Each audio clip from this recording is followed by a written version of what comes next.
Alright guys, how's it going? So there's always new users coming into Blender. So I thought this is a good excuse to do a refresher course on selection and edit mode. Now the most common tools that you generally use is 1 on a keyboard, 2 and 3. And what this does is it lets you cycle through 1 for vertex or points, 2 for edges and 3 for polygons. Now if you take a look up here on the left hand side, you'll notice that it cycles through. And you can easily use the UI if you like. Now another quick tip, if you hold in the left mouse button here, we have a few different selection options. Tweak, select box, select circle and lasso. If we press W on the keyboard, this will actually cycle through these methods, so we can easily cycle through the selection options. Another tip is, if you press Alt and W, that'll bring up the pie menu, so if you ever forget something, you can easily just do something like this. So that's 2 very primitive and pretty much fundamental tools when it comes to selection. So let's select a polygon. So I'll press 3 on the keyboard and I'll go to tweak. And I'll just select a polygon here by left clicking. If I want to select another polygon, I just hold in shift.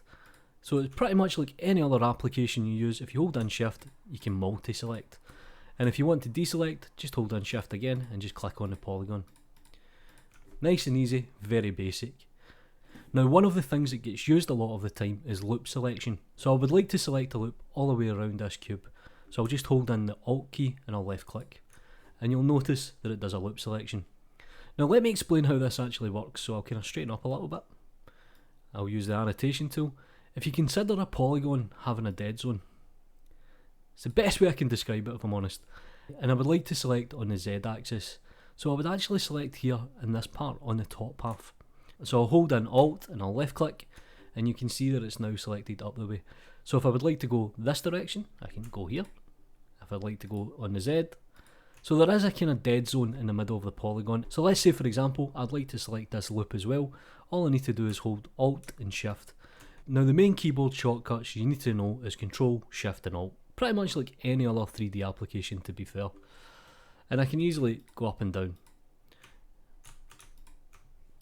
So let me just quickly delete this annotation and let me show you how to expand on a selection.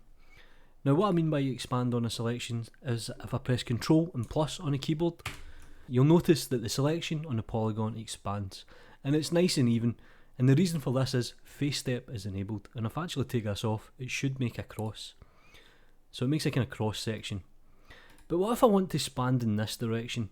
Well, what I can do here is I can select the polygon to the right of it, which means I'm going to the right direction, and I can press Ctrl, Shift and plus, and I can easily walk the topology all the way around. And if I press Ctrl, Shift and negative, and this is on the numpad, I can easily deselect. And that's pretty much the tools you'll find you're constantly using. Now if you would like to actually invert a selection, you can press Ctrl and I, and that'll invert the selection, and you can press Ctrl and I again and it'll bring it back. So I hope this is a nice refresher course. Do me a favour guys, like the video, subscribe to the channel if you haven't already, follow me on Twitter, support me on Gumroad, you know what to do.